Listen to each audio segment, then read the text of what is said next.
Good afternoon, everyone. Welcome to Awaken the World. This afternoon we present Family Anger. Sorry we're a little bit late. We had some major technical difficulties. And it is now 12:38 p.m. Pacific Standard Time. And we're going to get on the go with this video at this time. So, we're going to talk about family anger. And you know, here's the thing about the family. The family is that crucible. It is that starting point from which our ego develops. And a lot of our egoic behaviors are directly manifested through our familial relationships. And keep in mind, family in this case simply means those whom which you were raised. I really don't believe in any other definition of family. Certainly not this whole blood thing. Hi, Jennifer. So sorry we were late today. Apologize. We started, hitched, messed it up, gave it up, and started it from fresh again. So, before we get too far into family anger, though, I want to deal with the question. In essence, what the person was asking is, you know, if you believe what you've been told completely, 100%, you buy into it 100%, do you stop seeing the truth, i.e. the bird, and you only see your thoughts about the bird or what you've been told to believe about the bird? And that is 100% true in every aspect of our existence. 100% true. Anytime we come upon something, our tendency is to label it. And the moment we label it, our minds by default immediately go through all the past knowledge, all the past experiences to find something that is approximating what it's seeing in front of it. And then it fills your head consciously with all the things that represents mentally. So in other words, if you've been bitten by a dog when you're young, a lot of people, every time they see a dog, will become afraid. They'll have thoughts, fear in their head. They don't see the wagging tail and the beautiful golden retriever that's sitting there just wanting to lick them all over. They see an animal that's going to harm them, something mean and nasty. And yes, absolutely. That's why for little children you have to be so careful. If you want to raise aware children, you have to be so careful that you don't over-label and try to over-define. Try to keep them away from definitions and focused on experience instead. Back to family anger, and this is a big one. You know, I see people struggling with this all the time, and as I said, the reason they struggle is because it's a crucible that's representative of everything that's going on our planet today. The same ego that causes a fight between a mother and the child is the same ego that causes a fight between two countries. One's in the micro perspective and one's in the macro. One's writ large. But it's that same ego. And as we talk about that human collective ego, which makes up, you know, 1/2, for sake of argument, of the totality of any one being's ego, is very much spread through everyone. I mean, they all behave the same way. Human beings all behave the same way. They all do. They're all unique and individual.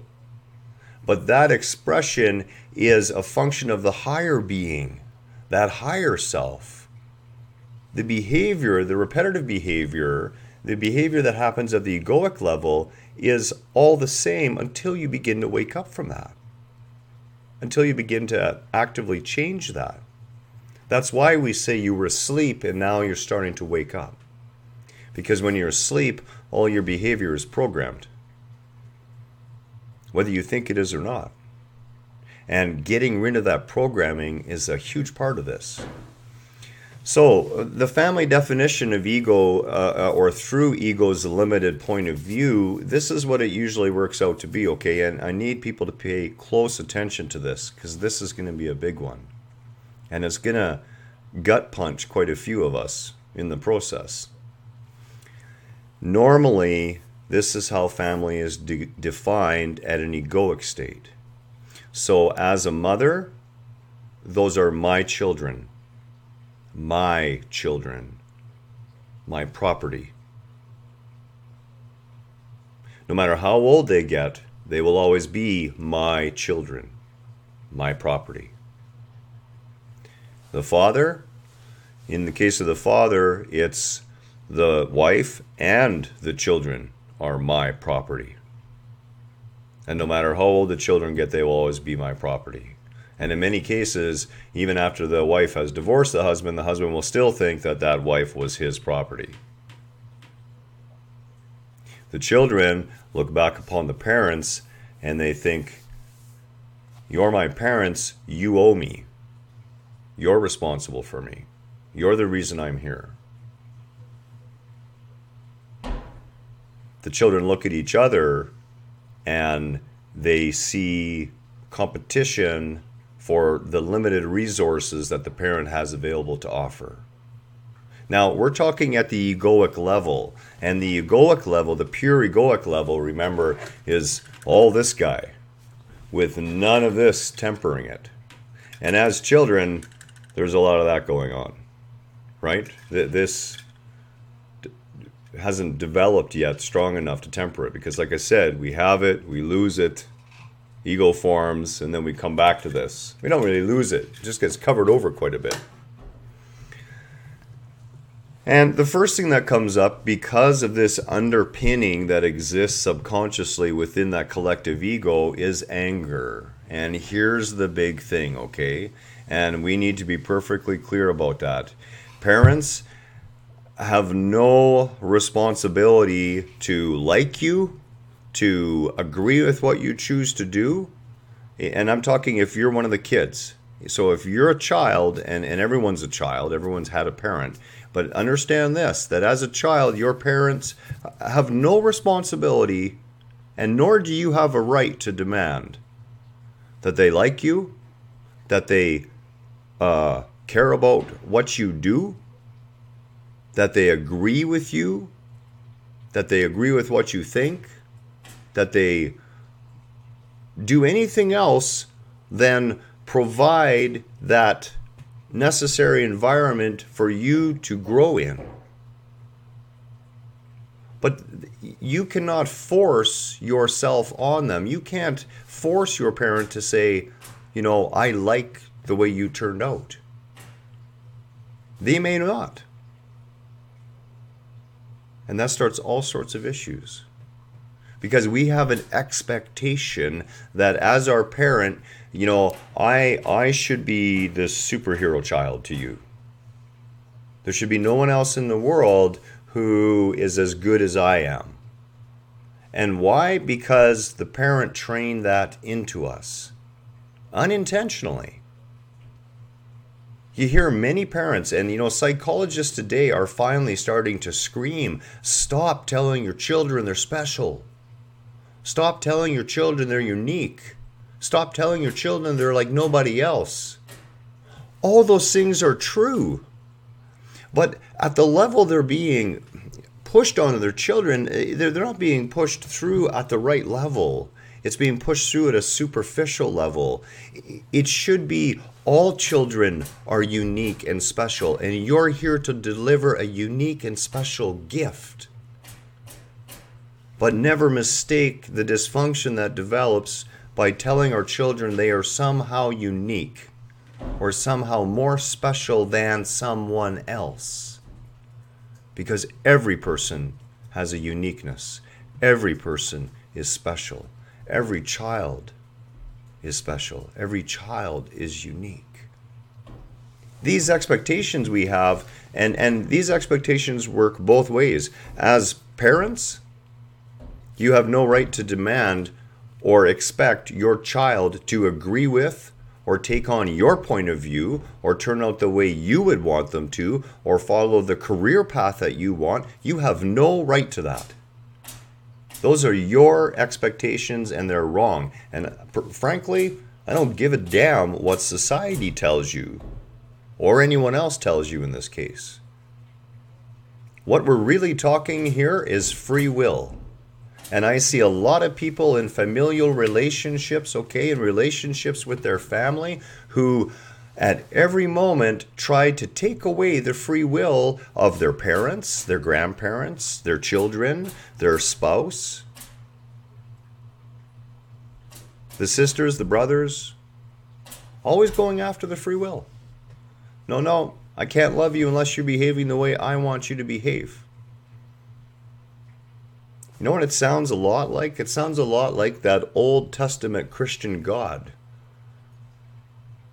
If you don't do it the way I want, I'm going to burn you in hell. I'm going to punish you. I'm going to torture you. I'm going to throw you out in the desert for 40 years. I'm going to starve you, bring famine to your lands, make your women barren, because you don't worship me and sacrifice to me the way I want you to. You don't appreciate me enough. It's nuts. It really is. Why do we think we can get away with it?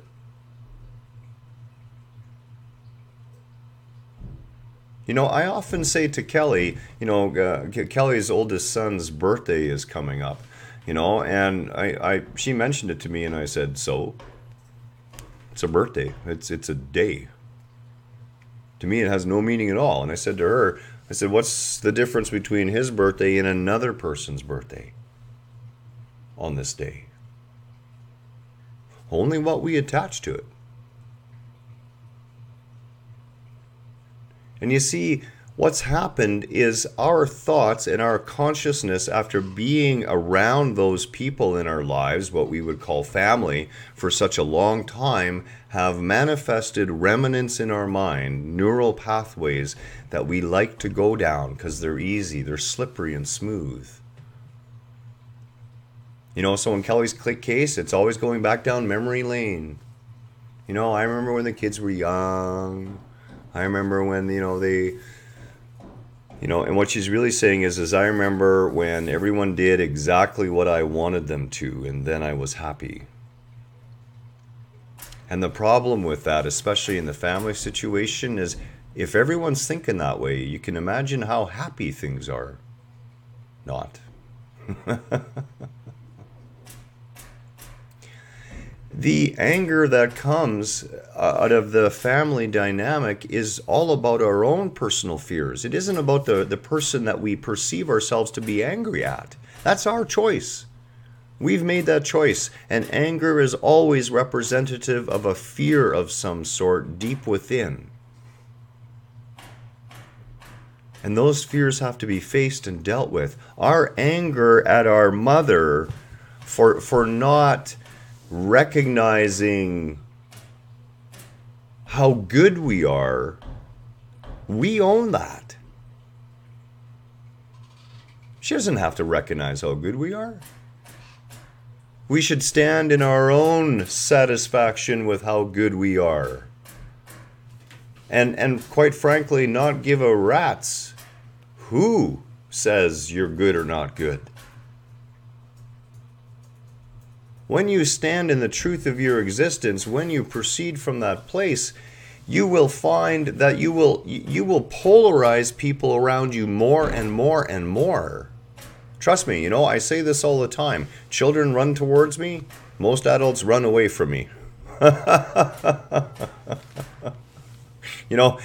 was out last night, and the children from one of the units down the road, they have 3 little kids, 2 girls and Eli, the boy.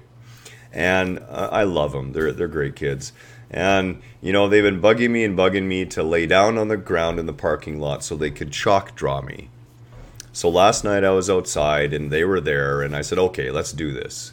So I let them do 2 chalk outlines of me in 2 various positions. And then I chalk outlined them and did them in rainbow colors, multiple things with the chalk.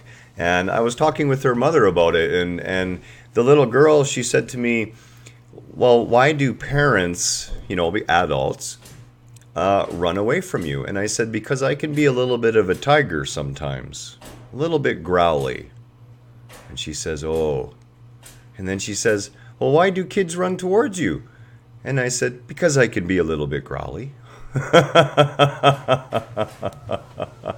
And the mother laughed. She understood that. The thing about children, and this anger issue doesn't develop until the ego develops. Before that, children are still raw. How do we instill into our children that they are whole beings? You got to start when they're babies. You have to start when they're babies. If the ego has began to develop in the child, it's too late to instill that. You can still make them aware of it. You can still work with them on it. But in order to instill it deeply, you have to begin when they're very young. So this sense of fear that causes the anger, where does that fear all come from in relationships? Sue says, a valid point. I have understood this and feel such a sense of peace as I let them go and allow myself and them the freedom to be. And exactly, we talked about this in the definition of love yesterday. I've been doing quite a few videos, so I never remember which days are which. But love is really about letting go. And, we see this all the time, and it's indicative in our wording. And I know, Sue, you have let them go. But we say we allow them the freedom, right? Like we somehow had control of that to start with. And it's words, but words are indicative of that underlying thing, that habitual, right? Well, they were my kids, so yes, I allowed them to go to camp, or I allowed them to marry that person, right? And that's kind of the way we think. We get that idea in our head that we can somehow allow another person to do something that they want to do. And that's definitely not it. They have free will. We cannot take someone's free will away. And most of our anger in family is about the fact that others won't do what we want.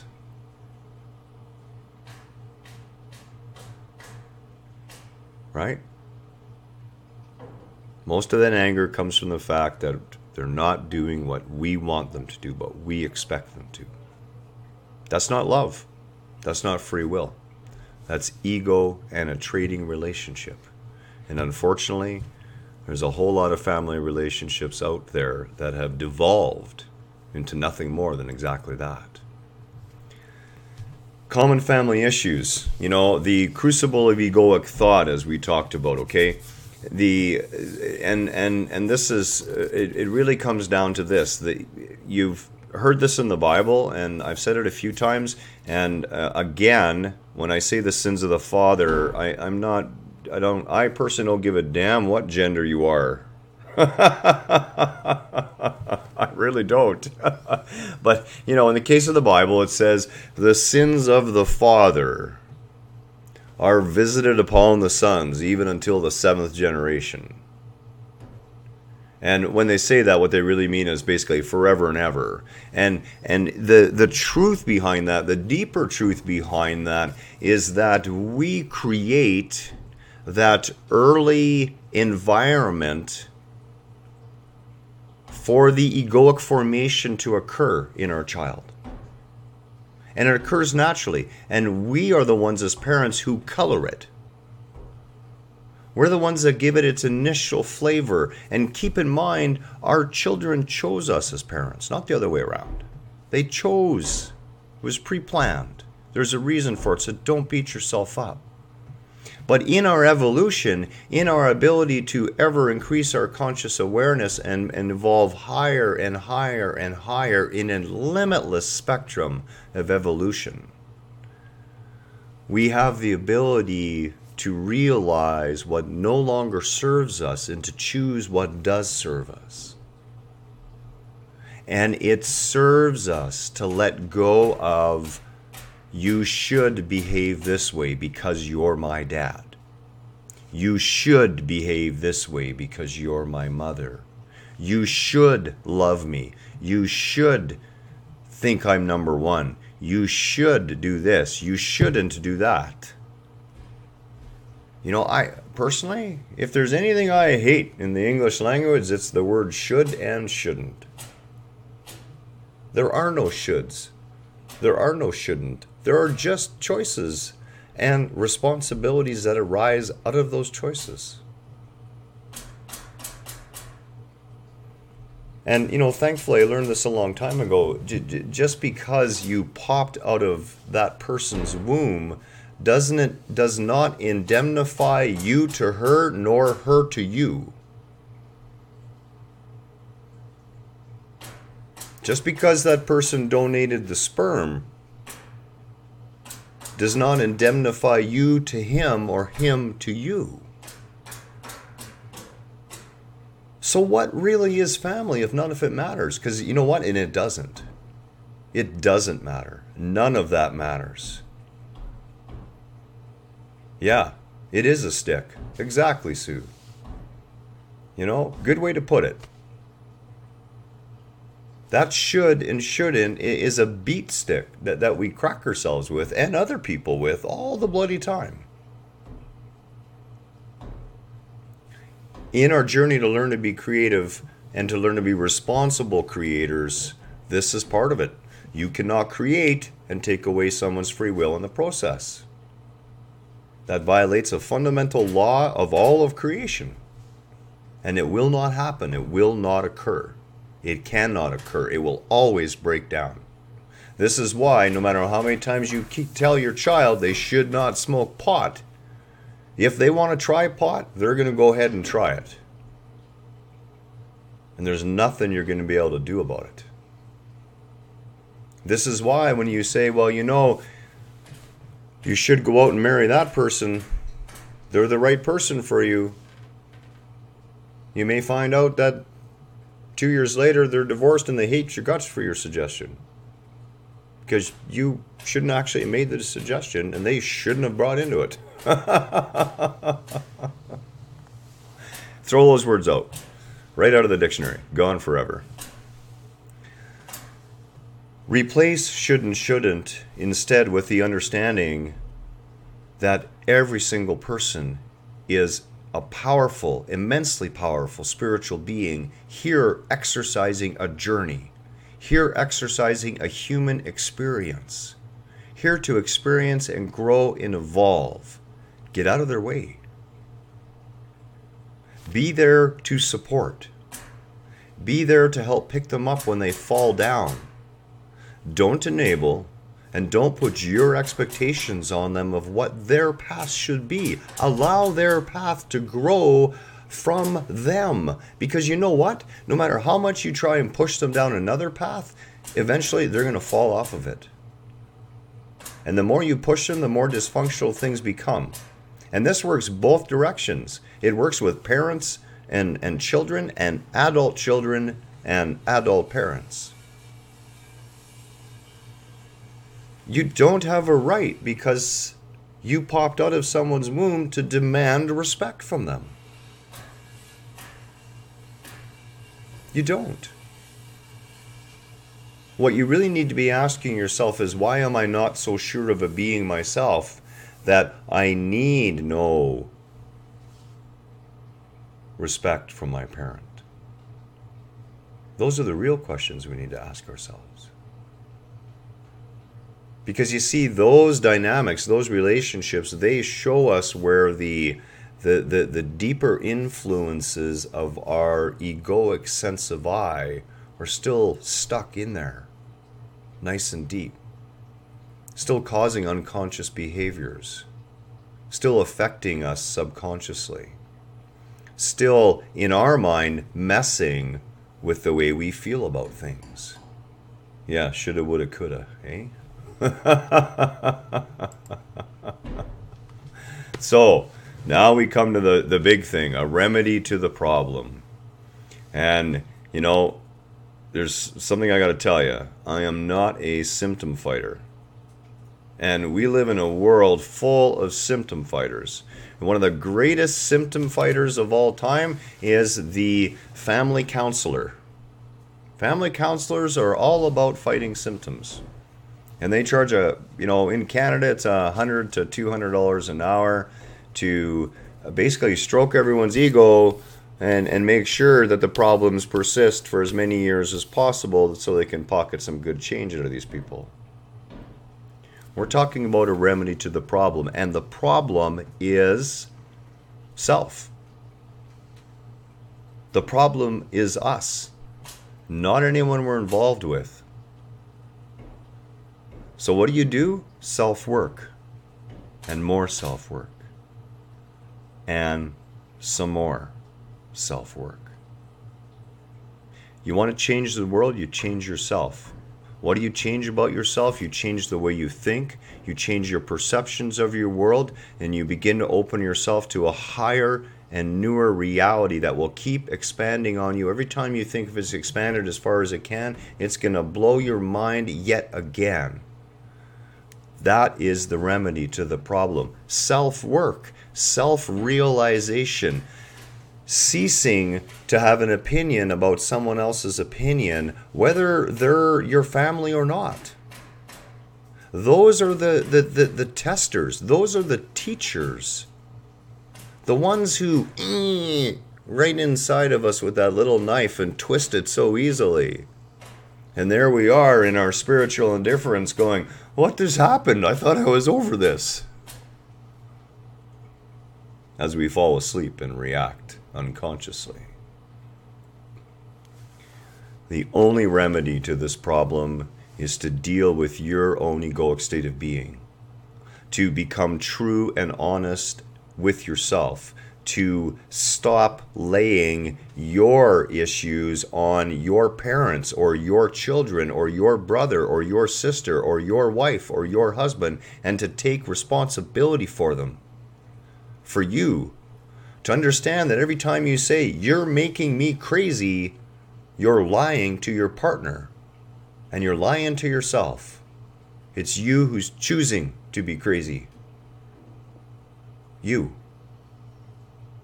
When we look to our sister and say, you make me angry because you always had mom's attention, our sister doesn't own that. We own it. We're the ones who are choosing to be angry. We're the ones who are choosing to perceive things in this way. And that's what we do. We take that, and as I said in just the last video, we take that reality that we got going in our head and we plop it down on our family member and say, this is who you are. This is how you need to behave. This is how you need to be in order for you to really be my brother, or for you to really be my mother, or to be the father you should be. Do you really want that pressure on another person? Do you want that pressure on yourself? There is no remedy to the problem outside of self-work. I cannot be clearer on this, that there is no way to fix. The only thing you can do is deal with you.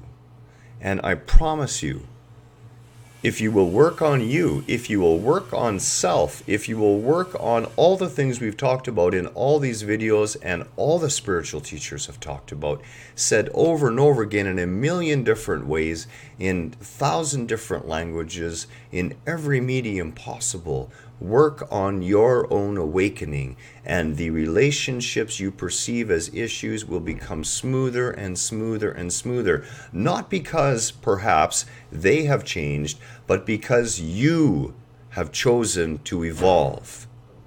And in your evolution, you offer them the best and only chance to move forward in relation to your relationship with them. And that is to see in the experience of what you're becoming something that they wish for themselves. And in that moment, that person will reapproach you into your life, will come back into your life, that family member, and you will be in a position and a state of consciousness that none of the past will matter anymore, and you will be free to love them wholly again. Because why? Because you have totally let them go. You've stopped putting yourself on them. You've stopped demanding of them. You've decided once and for all that you really want to love them. And if your love involves anything outside of do as you wish, think as you wish, be as you wish, I still love you, then you don't really love that person. It is your version of love that you're capable of at the level of consciousness you're at. And that's why, again, if you want that quality of love to improve, you need to work on that level of consciousness.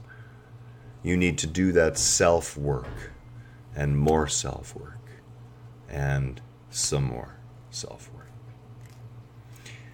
That's it. That's where we're going to wrap it up today. Love is the ultimate, isn't it? Hey, it really is. Real love.